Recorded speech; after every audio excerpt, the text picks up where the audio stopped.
Durante 42 años fui anciano respetado entre los testigos de Jehová, hasta el día en que descubrí algo tan oscuro, tan poderoso, que intentaron destruirme para que jamás hablara. Lo que vi con mis propios ojos te va a estremecer.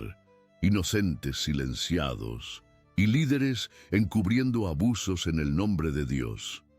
Me llamo Eduardo, tengo 68 años y durante 42 años fui anciano de los testigos de Jehová, aquí en una pequeña ciudad de Andalucía que prefiero no nombrar. Si me ven hoy caminando despacio por estas calles empedradas con mi bastón y mi barba canosa, difícilmente imaginarían que una vez tuve poder, respeto y una familia que me admiraba. Hoy quiero contarles mi historia, porque hay verdades que no pueden quedarse enterradas para siempre, aunque cuesten todo lo que uno tiene en la vida. Era 1978 cuando dos hombres tocaron a la puerta de mi casa, una modesta vivienda en las afueras, donde vivía con mi joven esposa Carmen y nuestro bebé de apenas 6 meses. Yo trabajaba como mecánico en un taller local. Tenía las manos siempre manchadas de grasa y la espalda dolorida de tanto agacharme sobre los motores. Pero era honrado y trabajador. Esos dos hombres, vestidos de traje a pesar del calor andaluz, me preguntaron si no me gustaría conocer la verdad sobre Dios y el futuro de la humanidad. Algo en sus palabras me intrigó. Siempre había sido católico, como toda mi familia, pero sentía un vacío que ni las misas dominicales ni las oraciones lograban llenar. Comenzamos los estudios bíblicos los martes por la noche. Carmen preparaba café y unos dulces caseros, y nos sentábamos en la pequeña mesa del comedor a revisar aquellos libros coloridos que ellos traían.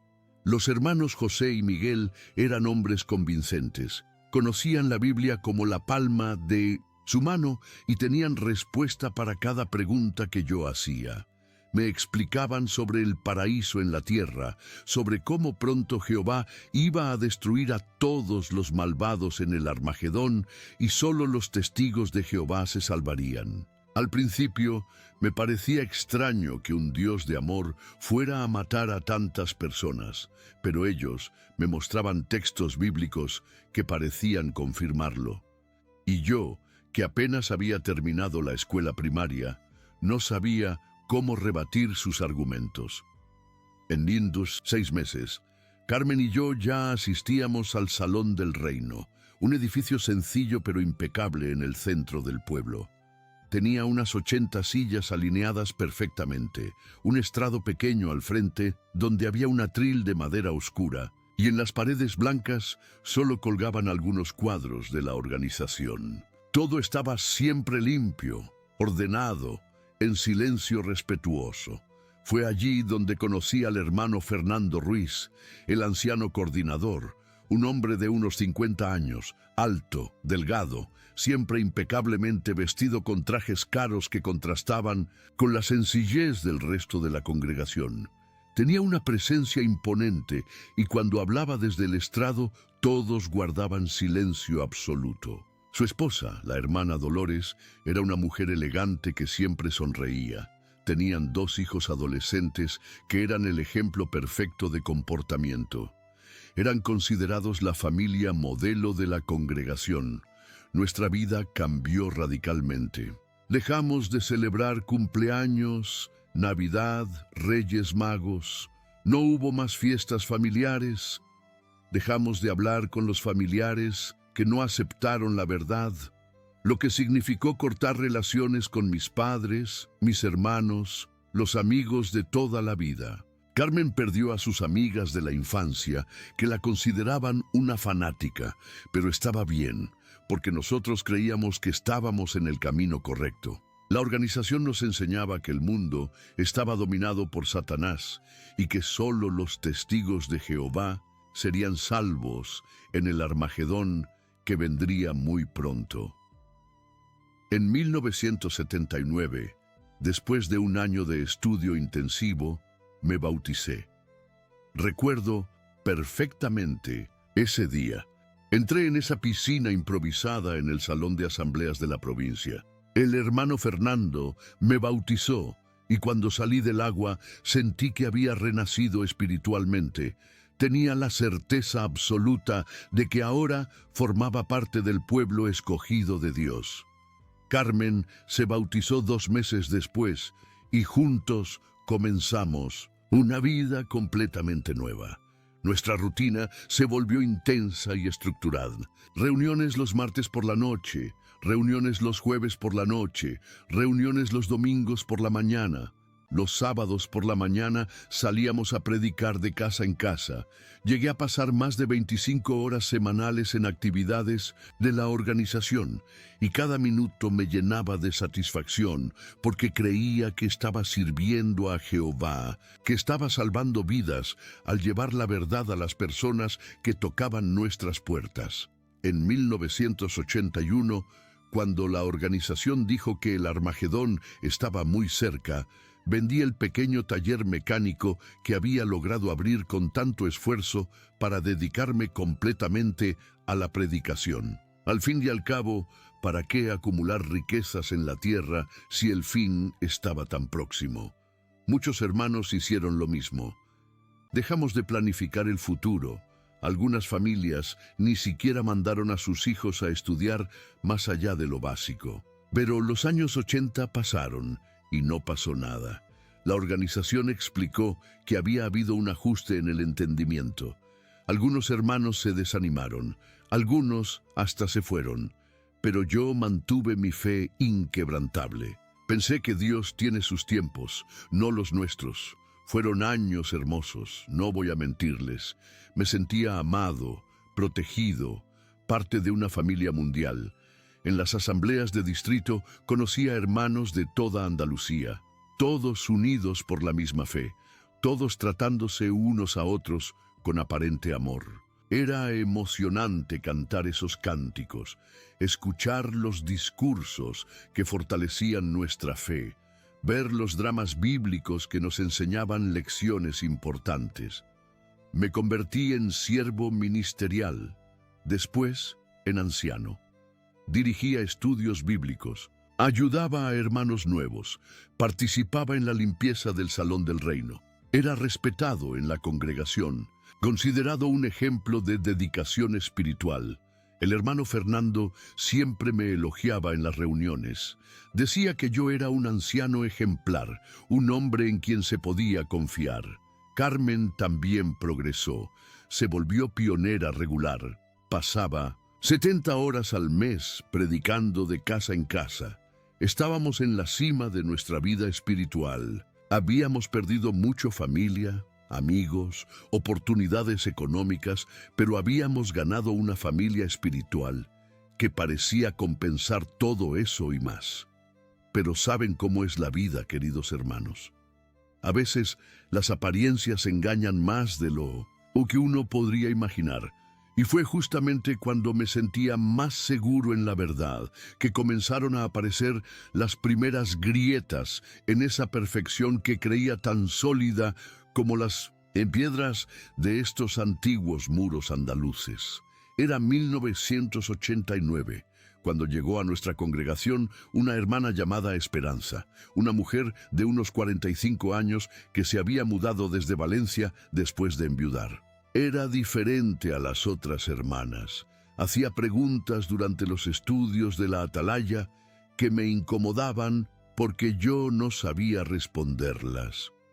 Preguntas como, ¿por qué solo los 144,000 iban al cielo si Jesús había dicho que en la casa de su Padre había muchas moradas? ¿O por qué la organización había cambiado tantas veces su entendimiento sobre 1914 si supuestamente era una revelación de Dios?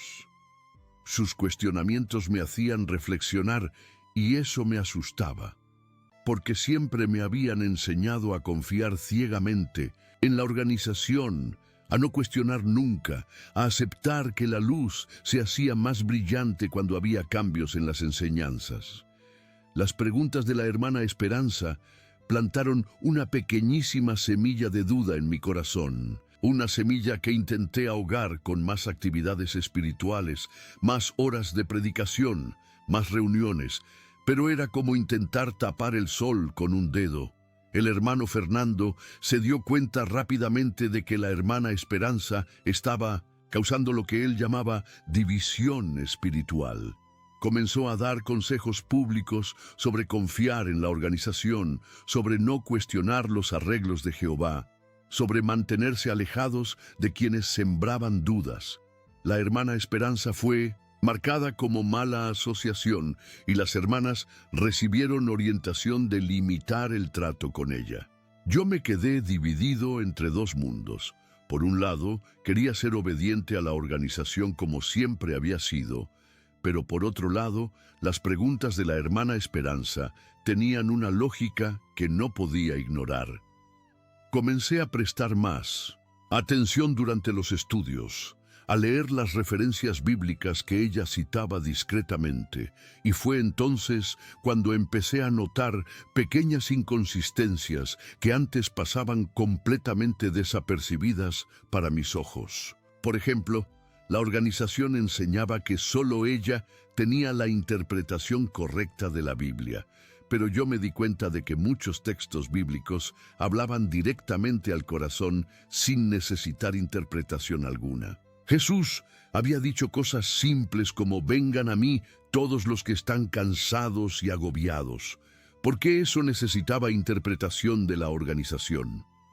Otra cosa extraña fue lo que pasó con mi vecino Antonio, un hombre bueno, trabajador, que trataba a su esposa e hijos con cariño y ayudaba a quien lo necesitara.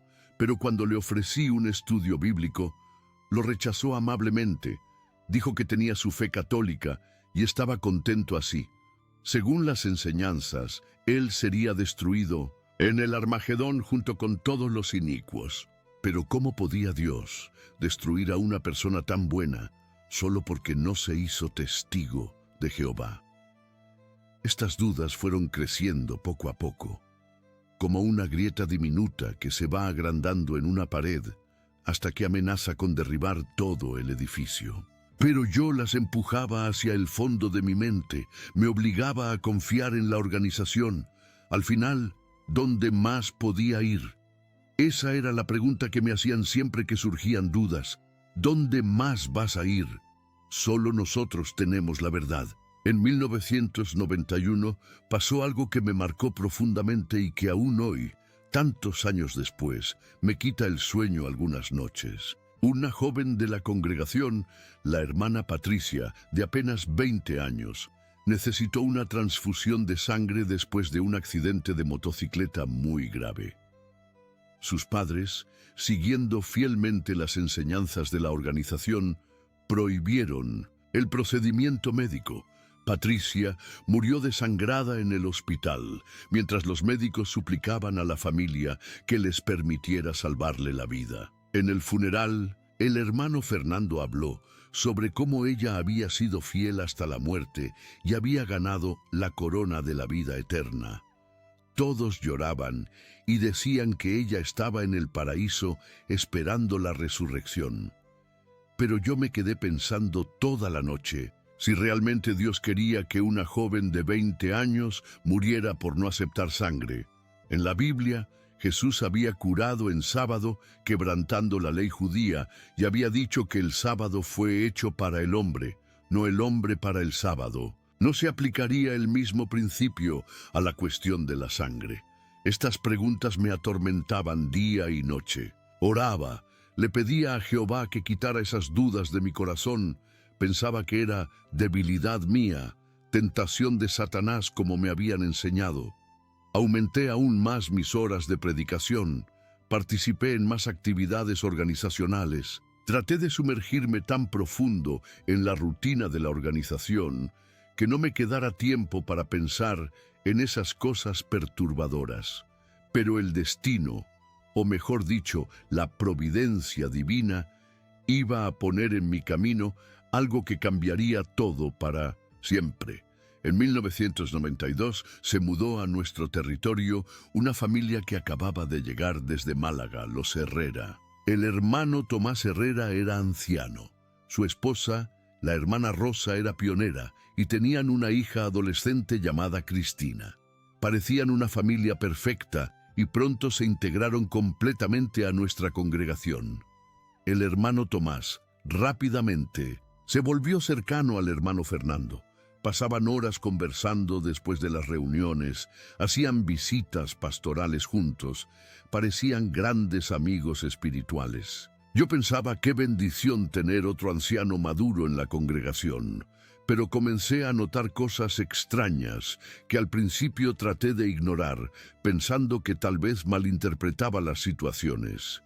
El hermano Tomás siempre pedía hacer visitas pastorales a solas con las hermanas jóvenes de la congregación. Decía que tenía experiencia especial para ayudar con problemas de juventud y crecimiento espiritual. Su esposa siempre estaba de acuerdo. Decía que su marido tenía un don especial para aconsejar a los jóvenes. Varias hermanas jóvenes comenzaron a tener reuniones especiales con el hermano Tomás, reuniones que él llamaba estudios bíblicos más profundos, preparación avanzada para el ministerio, cosas que sonaban muy espirituales y apropiadas. Siempre ocurrían cuando las familias no estaban en casa, siempre en lugares reservados, como la biblioteca del Salón del Reino o la sala trasera de su casa. La primera en venir a buscarme fue la hermana Lucía, una jovencita de 18 años, a quien yo conocía desde que era una niña pequeña. Llegó a mi casa una tarde llorando desesperadamente. Dijo que necesitaba hablar conmigo, pero que tenía mucho miedo de las consecuencias. Con mucha dificultad, entre sollozos y temblores, me contó que el hermano Tomás estaba haciendo cosas completamente inapropiadas durante esos estudios especiales que tanto promocionaba. Me quedé helado, queridos hermanos. No quería creer lo que estaba escuchando de labios de esa niña inocente. Un anciano, un siervo de Jehová haciendo esas cosas horribles. Me parecía imposible, pero Lucía estaba destrozada emocionalmente. No estaba inventando absolutamente nada. Me contó detalles que no voy a repetir aquí porque son demasiado dolorosos, pero que me dejaron con el corazón oprimido y una rabia que nunca había sentido en toda mi vida. ¿Saben qué me dolió más que todo, mis queridos hermanos? Cuando esa niña inocente me agarró del brazo con desesperación y me dijo: «Don Eduardo, por favor no se lo diga a nadie». Él me dijo que si yo le contaba a alguien, me iban a expulsar por calumnias contra un anciano. Me dijo que nadie me iba a creer y que iba a perder a mi familia para siempre. Ahí entendí el tamaño verdadero del problema que teníamos entre las manos. El hermano Tomás no solo estaba abusando de esas muchachitas, sino que estaba usando la misma estructura de poder de la organización para silenciarlas y mantenerlas aterrorizadas. Y lo peor de todo era que él no era el único anciano que sabía de estas cosas. En los días siguientes, otras jóvenes vinieron a buscarme, cada una con historias similares, cada una aterrorizada con la idea de hablar, cada una convencida de que ellas serían las castigadas si denunciaban los abusos. Yo no podía dormir más por las noches, queridos hermanos. ¿Cómo era posible que eso estuviera pasando en una organización que se decía pura, dirigida directamente por Dios? ¿Cómo era posible que hombres que subían al estrado para dar discursos sobre moralidad cristiana pudieran estar haciendo esas cosas horribles con muchachitas inocentes? Antes de continuar contándoles cómo se desarrolló esta historia que cambió mi vida para siempre, quiero pedirles algo del corazón. Si han llegado hasta aquí conmigo en este relato doloroso pero necesario, por favor dejen un comentario contándome de dónde nos están escuchando. Me da mucha paz en el alma saber que mi voz está llegando a rincones lejanos, que no estoy hablando solo en el vacío de mis recuerdos. Y si esta historia los está tocando de alguna manera, si sienten que no están solos en sus propias luchas, dejen ese like que tanto me anima a seguir compartiendo estas memorias difíciles. A veces es duro revivir estos momentos tan dolorosos, pero sé que puede ayudar a otras personas que han pasado por situaciones parecidas a la mía. Fue entonces cuando tomé una decisión que cambiaría mi vida para siempre. Decidí que tenía que hablar con el hermano Fernando, contarle todo lo que estaba pasando, exigir que se hiciera algo inmediatamente para proteger a esas muchachas inocentes. Y fue exactamente eso lo que hice el jueves siguiente, después de la reunión de ministerio teocrático. Le pedí que habláramos en privado en su oficina, esa pequeña habitación detrás del estrado donde guardaba los archivos de la congregación. Mi corazón latía tan fuerte que pensé que se me iba a salir del pecho. Las manos me sudaban frío como si hubiera estado trabajando bajo el sol de agosto. Sabía que lo que iba a decir cambiaría todo, pero no tenía otra opción moralmente aceptable. Nos sentamos frente a frente en esa oficina pequeña llena de publicaciones de la Watchtower y archivos de la congregación. El hermano Fernando me miró con esa expresión paternal que siempre tenía y me preguntó qué me estaba preocupando tanto, porque había notado que andaba más callado últimamente. Respiré hondo y comencé a contarle todo lo que había descubierto. Le hablé sobre las muchachas que habían venido a buscarme, sobre lo que el hermano Tomás estaba haciendo aprovechándose de su posición de autoridad, sobre cómo esas niñas estaban sufriendo en silencio por miedo a las represalias. Con cada palabra que salía de mi boca, veía cómo el rostro del hermano Fernando iba cambiando lentamente. Primero sorpresa, después preocupación y finalmente una expresión que no lograba descifrar completamente, pero que me daba mala espina. Cuando terminé de hablar, nos quedamos en silencio durante varios minutos que se me hicieron eternos. Él tamborileaba los dedos sobre el escritorio, miraba hacia el suelo, suspiraba profundamente como si estuviera cargando un peso muy grande sobre los hombros. Finalmente habló, y sus palabras me cayeron como un balde de agua helada en pleno invierno andaluz. Hermano Eduardo, me dijo, esas son acusaciones muy graves las que me estás haciendo.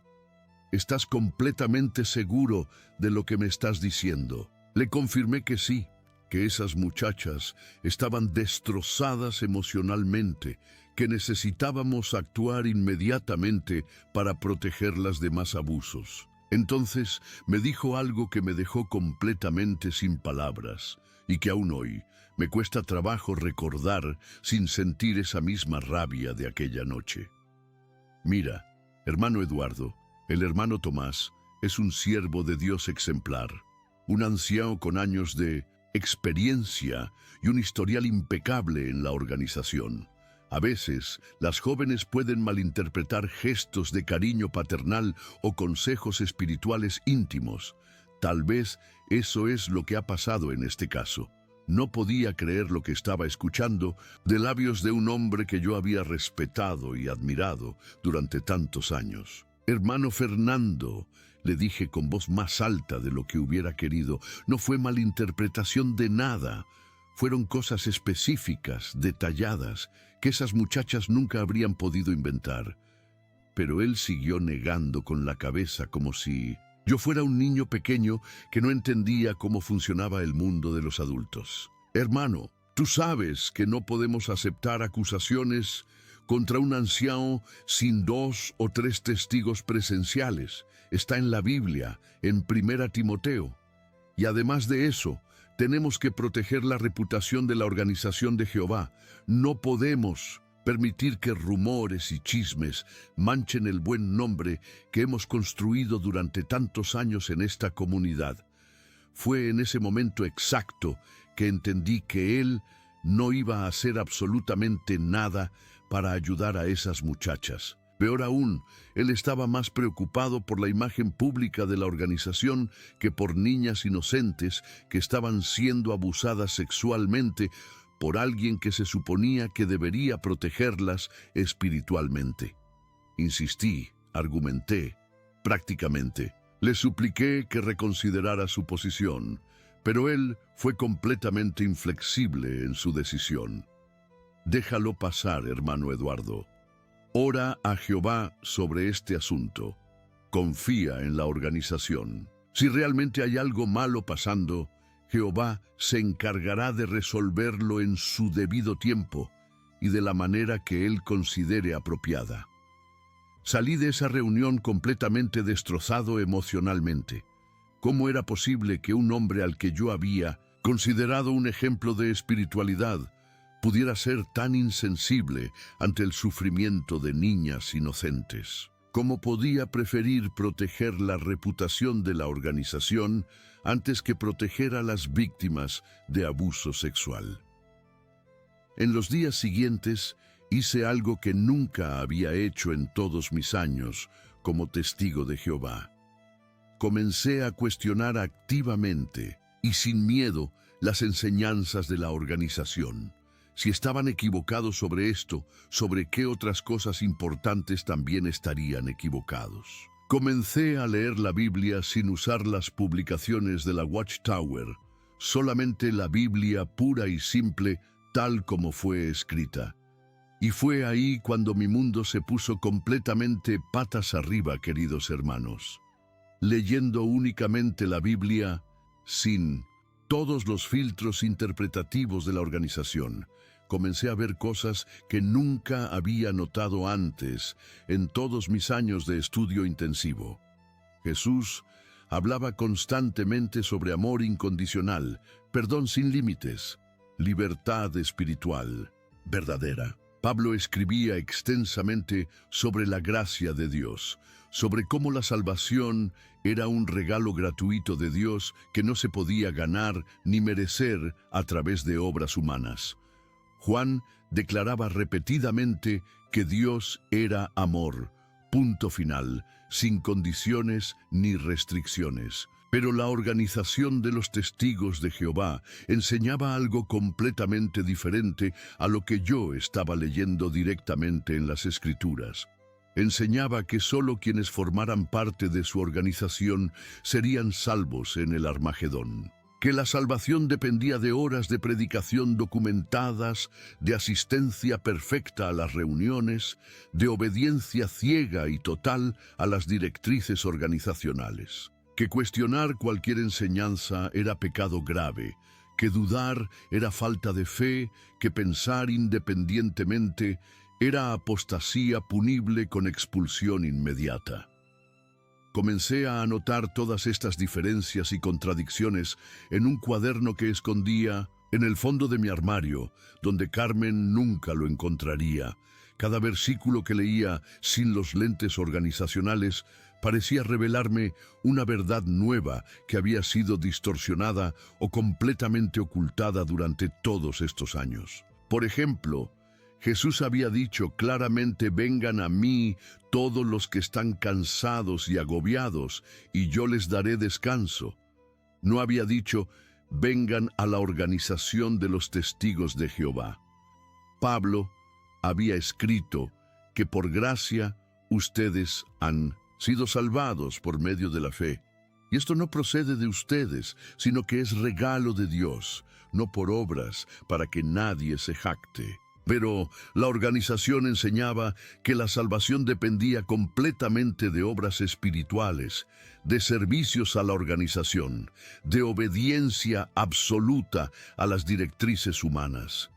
Cuanto más leía y estudiaba independientemente, más obvio se hacía que muchas enseñanzas fundamentales de la organización no tenían base bíblica sólida, o peor aún, contradecían directamente lo que la Biblia enseñaba claramente. Traté de compartir algunas de estas descubiertas con Carmen, pero ella se alarmó inmediatamente. «Eduardo», me dijo con lágrimas en los ojos, «estás empezando a hablar como un apóstata, y eso es muy peligroso para nuestra familia. Tienes que parar de hacer estas preguntas y confiar en la organización como siempre hemos hecho». Pero yo ya no podía parar de buscar la verdad. Era como si hubiera encontrado un tesoro escondido y no pudiera dejar de excavar para encontrar más y más joyas preciosas. Comencé a notar otras cosas extrañas y perturbadoras en nuestra congregación que antes había pasado completamente por alto.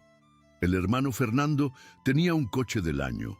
Usaba trajes caros que claramente costaban más de lo que yo ganaba en varios meses de trabajo. Su familia viajaba a lugares que nosotros, simples publicadores, nunca podríamos permitirnos económicamente. Cuando pregunté discretamente cómo lograba costear ese estilo de vida con el salario modesto que sabía que ganaba, me dijeron que Jehová bendecía abundantemente a los fieles que servían lealmente en posiciones de responsabilidad. Pero investigando un poco más, descubrí que él recibía donaciones especiales, regulares, de hermanos agradecidos por sus consejos espirituales y favores organizacionales. También descubrí que muchas decisiones importantes de los ancianos eran claramente influenciadas por quienes hacían las donaciones más generosas para la congregación y para los proyectos de construcción. La teocracia que yo había creído que era dirigida directamente por Dios, en realidad estaba siendo dirigida por hombres con intereses muy humanos y motivaciones económicas bastante obvias. Y mientras tanto, el hermano Tomás continuaba haciendo sus visitas pastorales especiales con las jóvenes de la congregación. Las muchachas seguían sufriendo en silencio y yo me sentía cada vez más ahogado por saber la verdad, pero no poder hacer nada efectivo para cambiar la situación. Fue entonces cuando tomé una decisión que sabía que cambiaría mi vida para siempre, pero que no tenía alternativa moral. Resolví hablar públicamente sobre lo que había descubierto, sin importar las consecuencias personales que pudiera enfrentar. En un jueves por la noche, durante el estudio de la Atalaya, el artículo hablaba sobre obediencia ciega a la organización, como si fuera obediencia a Dios mismo. Cuando llegó mi turno de comentar, levanté la mano con determinación. Cuando me dieron la palabra, me puse de pie y dije con voz clara y fuerte para que todos pudieran escuchar perfectamente: hermanos, ¿alguna vez se han preguntado por qué? Jesús dijo claramente a sus discípulos: no llamen a nadie Padre en la tierra, porque uno solo es su Padre, el que está en los cielos, y no llamen a nadie Maestro, porque uno solo es su Maestro, el Cristo.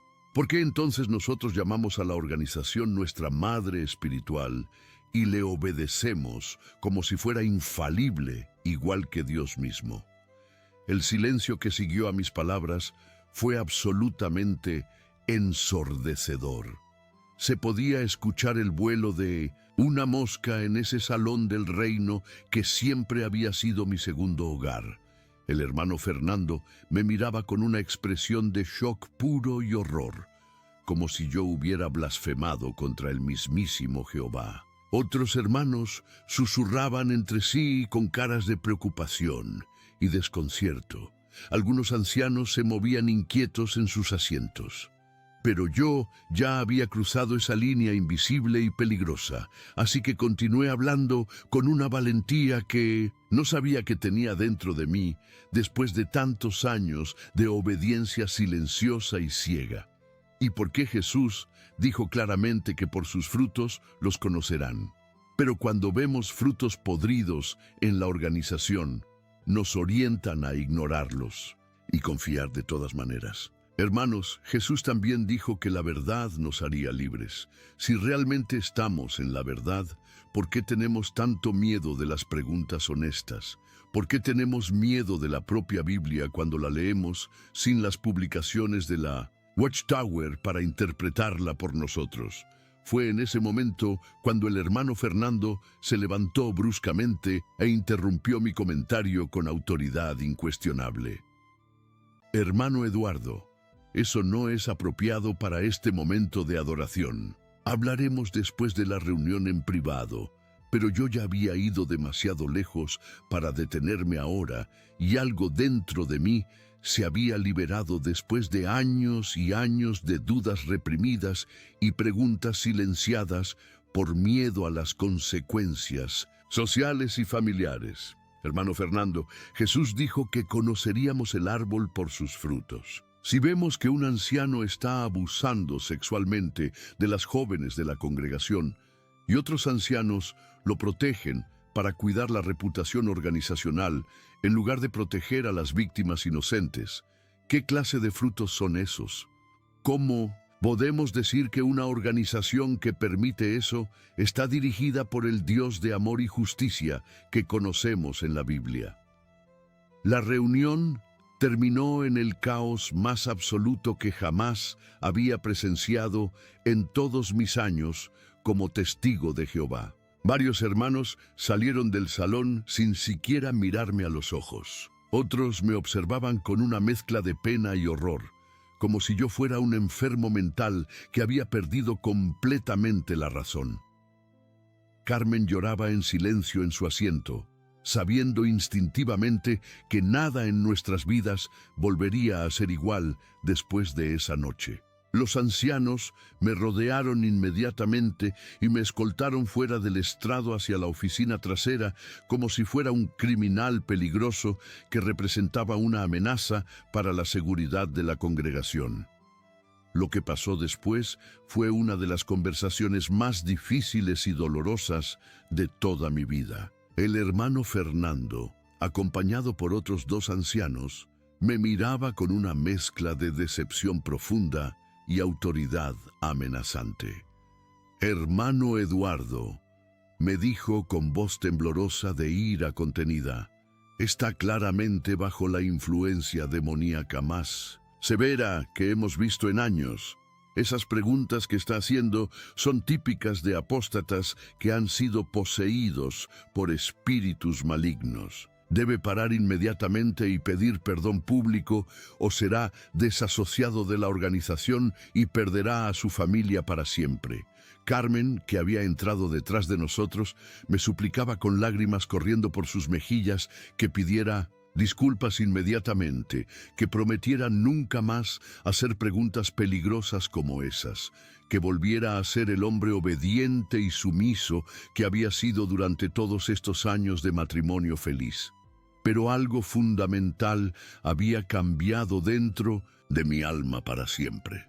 Había probado la verdadera libertad espiritual que viene de conocer a Dios directamente a través de su palabra, sin intermediarios humanos corruptos que filtraran y distorsionaran su mensaje de amor y gracia.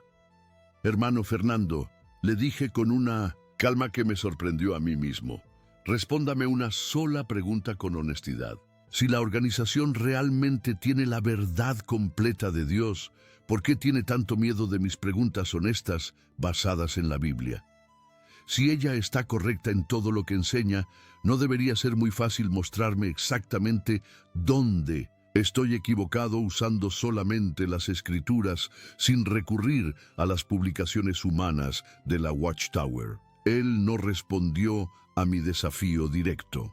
Simplemente me dijo que tenía exactamente una semana para volver a mi juicio espiritual correcto y pedir perdón público por mis comentarios apóstatas, o enfrentaría una comisión judicativa que resultaría inevitablemente en mi expulsión permanente de la organización y la pérdida completa de mi familia espiritual y biológica. Salí de esa reunión tensa sabiendo con absoluta certeza que mi vida como testigo de Jehová había llegado oficialmente a su fin después de 42 años de servicio leal y dedicado.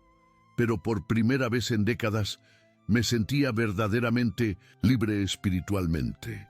La semana siguiente fue la más larga y dolorosa de toda mi existencia en esta tierra. Carmen apenas me dirigía la palabra, diciéndome constantemente que yo estaba destruyendo nuestra familia, nuestra reputación en la comunidad, nuestra vida espiritual completa que habíamos construido durante tantos años de sacrificio y dedicación. Los hermanos me evitaban completamente en la calle. Cruzaban al otro lado cuando me veían caminar hacia ellos. Algunos susurraban y señalaban cuando pasaba cerca. Era como si ya estuviera muerto para toda la comunidad, que había sido mi mundo entero durante las últimas 4 décadas. Algunos pocos hermanos, incluyendo la hermana Esperanza, que había plantado las primeras semillas de duda años atrás, me buscaron discretamente para decirme que ellos también tenían serias dudas sobre muchas enseñanzas organizacionales, pero que tenían demasiado miedo de las consecuencias sociales y familiares para expresarlas públicamente. Pero fue la visita de Lucía, esa joven que primero me había contado sobre los abusos del hermano Tomás, la que me dio la fuerza final que necesitaba para mantenerme firme en mi posición de resistencia. Ella llegó a mi casa una tarde, llorando, desesperadamente como la primera vez que me había buscado. «Don Eduardo», me dijo entre sollozos desgarradores, «él lo hizo otra vez.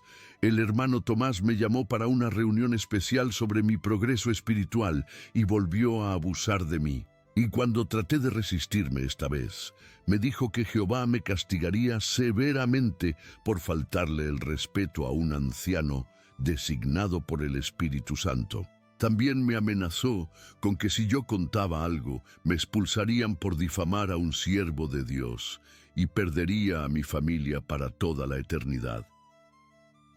En ese momento exacto, queridos hermanos, algo dentro de mí explotó con una furia justa que nunca había experimentado en toda mi vida.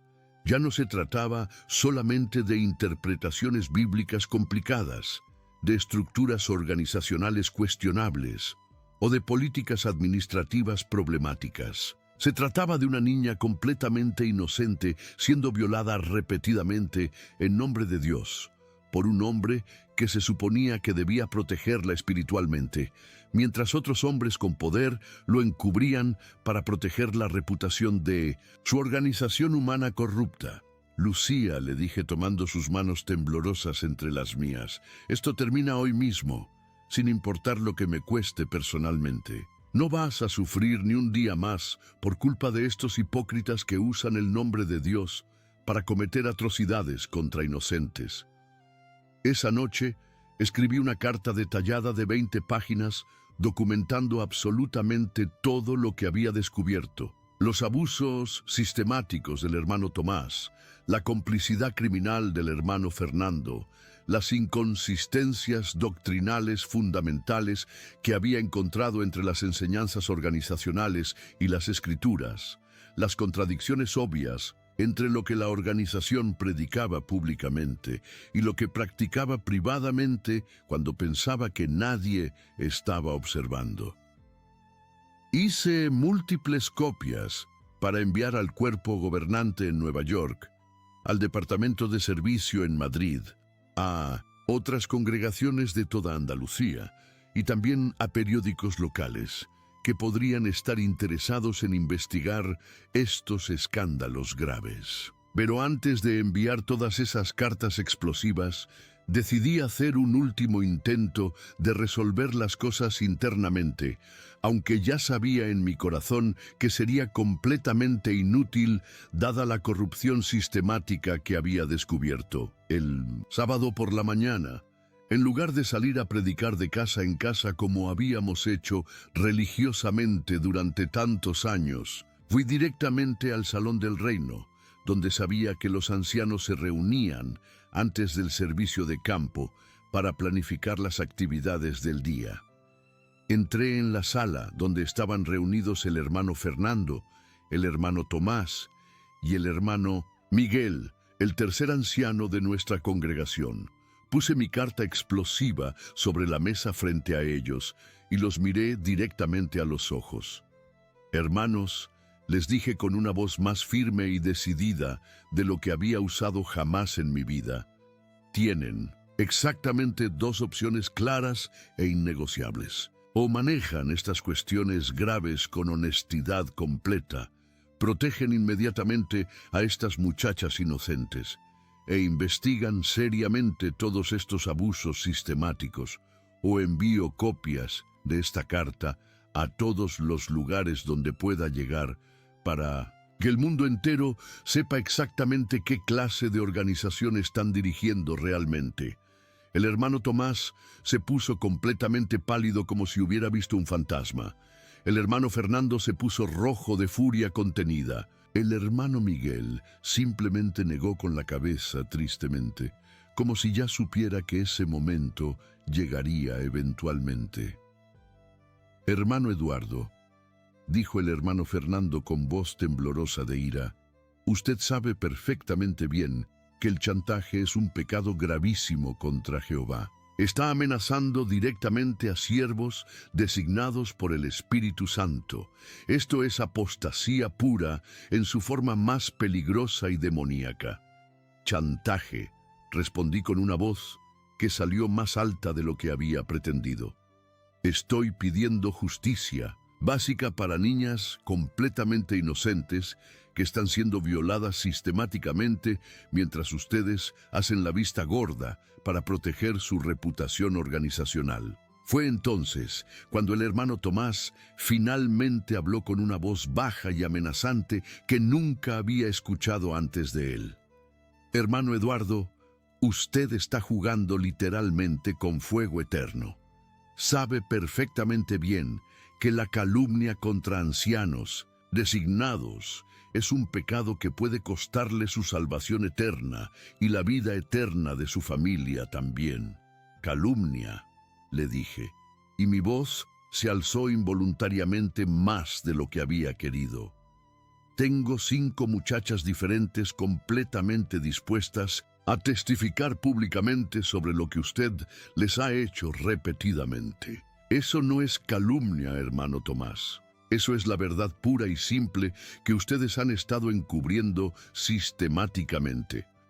El hermano Miguel, que hasta ese momento había permanecido callado, observando toda la confrontación, suspiró profundamente y finalmente habló con una voz cansada que parecía cargar el peso de muchos años de secretos y compromisos morales difíciles. «Eduardo, incluso si algunas de estas acusaciones tuvieran algún fundamento real, tienes que entender que no podemos destruir la confianza de toda la congregación en la organización de Jehová por causa de lo que podrían ser incidentes aislados y malentendidos de jóvenes inmaduras que no comprenden completamente las responsabilidades espirituales». «Incidentes aislados», respondí con una incredulidad total que me quitaba literalmente el aliento. «Estamos hablando de abuso sexual sistemático, de menores de edad. ¿Cómo pueden ustedes dormir tranquilos por las noches sabiendo que esto está pasando directamente bajo sus narices mientras ustedes miran hacia otro lado deliberadamente para proteger su preciosa reputación organizacional que aparentemente vale más que la seguridad de niñas inocentes?» Fue entonces cuando el hermano Fernando golpeó su puño contra la mesa con una fuerza que hizo temblar todos los papeles y libros que estaban encima. «Suficiente de esta conversación blasfema. Está claramente poseído por demonios poderosos, hermano Eduardo. No hay más nada que discutir aquí. Será juzgado por una comisión judicativa mañana por la noche sin falta, y le garantizo personalmente que será desasociado por apostasía y rebeldía contra la organización de Jehová. Su caso será usado como ejemplo de advertencia para toda la congregación sobre lo que les pasa a los hermanos que se dejan llevar por el orgullo satánico». Tomé mi carta de la mesa y miré fijamente a esos 3 hombres que yo había respetado, admirado y seguido ciegamente durante tantas décadas de mi vida adulta. En ese momento los vi finalmente por lo que realmente eran, no siervos del Dios Altísimo, sino hombres corruptos y cobardes, protegiendo sus propios intereses mezquinos a costa del sufrimiento de víctimas inocentes que no tenían voz ni poder para defenderse solas. ¿Saben qué es apostasía realmente?, les pregunté con una calma que me sorprendió incluso a mí mismo. es alejarse de Dios y de sus principios de amor y justicia. Pero yo me he acercado más a Dios que nunca al leer su palabra directamente, sin todos los filtros interpretativos corruptos de ustedes. Ustedes son los que se han alejado de Él al proteger abusadores y silenciar víctimas inocentes en nombre de su organización humana fallible. Salí de esa sala sabiendo con absoluta certeza que no había posibilidad alguna de reconciliación o vuelta atrás. Esa misma tarde envié todas las cartas por correo certificado a todos los destinos que había planificado. Esa noche le conté absolutamente todo a Carmen, desde el principio hasta el final, sin omitir ningún detalle doloroso. Ella escuchó en silencio total, llorando intermitentemente, y cuando terminé mi relato completo me dijo con una voz quebrada que apenas podía reconocer como la de mi esposa de tantos años: Eduardo, has destruido completamente nuestra vida entera. Vamos a perder todo lo que hemos construido juntos durante décadas. Nuestra familia espiritual, nuestros amigos más queridos, nuestra reputación en la comunidad, nuestro lugar en la única organización que Jehová está usando en la tierra. ¿Por qué no pudiste simplemente confiar en la organización como siempre habíamos hecho, sin hacer todas estas preguntas peligrosas que nos han llevado a este desastre total? ¿Por qué?, le respondí con lágrimas corriendo por mis mejillas arrugadas. Porque cuando ves a una niña siendo violada y tienes el poder moral de hacer algo para detenerlo, lo haces sin importar el costo personal. Porque hay cosas más importantes que la comodidad social y la aceptación organizacional. Porque el Dios verdadero de la Biblia nunca aprobaría que mantuviéramos silencio ante el abuso sistemático de inocentes para proteger la reputación de una institución humana corrupta. El domingo siguiente fue mi comisión judicativa oficial. 3 ancianos de congregaciones vecinas para evitar cualquier posible conflicto de intereses personal. Ellos ya habían decidido mi destino antes de que yo entrara siquiera en esa habitación fría y formal. Me hicieron preguntas estándar sobre mi actitud rebelde hacia la organización, sobre mis dudas doctrinales peligrosas, sobre mi falta completa de sumisión a la autoridad teocrática establecida por Jehová mismo. Cuando traté de hablar sobre los abusos sistemáticos que había descubierto, me interrumpieron inmediatamente diciendo que ese no era el tema apropiado para discusión en esa reunión judicial específica. Hermano Eduardo, me dijo el anciano, presidente de la comisión con autoridad incuestionable, está genuinamente arrepentido de haber cuestionado públicamente a la organización de Jehová delante de toda la congregación. Está dispuesto a parar completamente de esparcir dudas destructivas y volver a ser un testigo de Jehová leal y obediente, como fue durante tantos años anteriores de servicio fiel. Miré directamente a esos 3 hombres que se creían representantes del Dios Todopoderoso y sentí una paz inexplicable que no había esperado experimentar en ese momento tan difícil. Hermanos, no puedo arrepentirme de leer la Biblia con mi propia mente independiente. No puedo arrepentirme de hacer preguntas honestas cuando veo injusticias graves. Y definitivamente no puedo arrepentirme de proteger niñas inocentes contra abusadores que usan el nombre de Dios para cometer crímenes horribles. Si eso es apostasía según sus definiciones organizacionales, entonces sí, soy un apóstata orgulloso. La decisión fue completamente unánime, tal como yo había esperado. Expulsión permanente por apostasía peligrosa y rebeldía contra la organización teocrática. El jueves siguiente, el anuncio oficial fue hecho durante la reunión regular de congregación. Eduardo Morales ya no es uno de los testigos de Jehová. Con esas pocas palabras simples, 42 años de mi vida fueron oficialmente borrados como si nunca hubieran existido. Pero ¿saben qué pasó cuando salí del Salón del Reino por última vez como miembro activo? 5 muchachas jóvenes me esperaban afuera en la oscuridad de la noche andaluza. Lucía, María, Carmen, Esperanza y una quinta que yo ni siquiera sabía que había sido abusada por el hermano Tomás. Todas llorando, todas agradeciéndome por haber tenido la valentía moral de hablar públicamente cuando nadie más lo haría. Don Eduardo, me dijo Lucía con lágrimas de gratitud corriendo por sus mejillas jóvenes, usted nos salvó a todas nosotras. Después de que supieron que usted iba a contar toda la verdad públicamente, el hermano Tomás paró completamente sus abusos. Incluso se mudó a otra congregación en otra provincia para escapar del escándalo. En ese momento preciso, queridos hermanos, supe con absoluta certeza que había hecho exactamente lo correcto moralmente.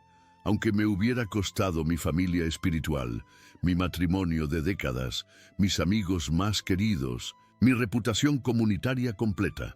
Los primeros días, después de la expulsión oficial, fueron los más difíciles y solitarios de toda mi existencia en esta tierra. Para quienes nunca han sido testigos de Jehová, tal vez no pueden entender completamente la magnitud de lo que significa ser expulsado de esa organización. Es como morir socialmente para toda tu familia y amigos que continúan dentro del sistema. Carmen trató de resistir durante algunas semanas, pero la presión social y espiritual fue demasiado intensa para ella. Los ancianos la llamaban regularmente para reuniones de ánimo, donde le dejaban muy claro que su propia espiritualidad estaba en riesgo grave por continuar casada conmigo. Un mes después de mi expulsión, ella llegó a casa y me dijo con una finalidad que me partió el corazón en 1000 pedazos. Eduardo, te amo profundamente, pero no puedo continuar así. O vuelves a la organización, pides perdón público y paras con toda esta rebeldía peligrosa, o nuestra vida matrimonial juntos termina aquí mismo. Sabía que este momento llegaría inevitablemente, pero aún así dolió como una puñalada directa en el centro de mi pecho.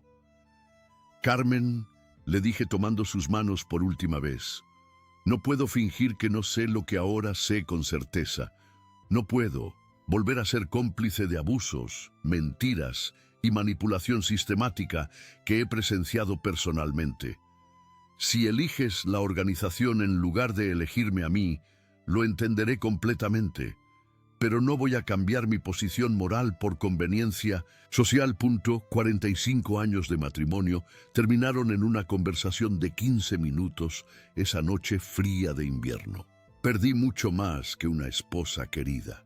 Perdí a mis 2 hijos adultos que también eran testigos activos y dejaron de hablarme completamente. Perdí a mis hermanos y hermanas que me trataban como si fuera completamente invisible cuando nos cruzábamos en la calle. Perdí amigas de décadas que no podían dirigirme ni siquiera un saludo básico. Perdí mi identidad social completa, mi red de apoyo emocional, mi estructura de vida entera que había construido durante más de 4 décadas de dedicación total. Pero al final de este relato doloroso pero necesario, queridos hermanos que me han acompañado hasta aquí en esta jornada difícil, quiero decirles algo muy importante. A los 68 años, viviendo solo en una casa pequeña que apenas puedo pagar, puedo afirmar con total honestidad que nunca me he arrepentido, ni por un segundo de la decisión que tomé ese día. Perdí todo lo que pensaba que era importante en la vida, pero gané algo infinitamente más valioso. Gané de vuelta mi conciencia limpia, mi integridad moral, mi relación personal directa con Dios sin intermediarios corruptos. Si han llegado hasta el final de esta historia larga y dolorosa, les pido del fondo de mi corazón que dejen un comentario contándome sus propias experiencias con situaciones similares. No están solos en estas luchas, queridos hermanos. Hay una comunidad enorme de personas valientes que han elegido la verdad por encima de la conveniencia social. Dejen ese like que tanto me anima a seguir compartiendo estas memorias difíciles, porque sé que pueden ayudar a otras personas que están pasando por momentos similares de duda y cuestionamiento. Juntos podemos seguir luchando por la protección de los más vulnerables y por la libertad espiritual verdadera de todos los que buscan a Dios sinceramente.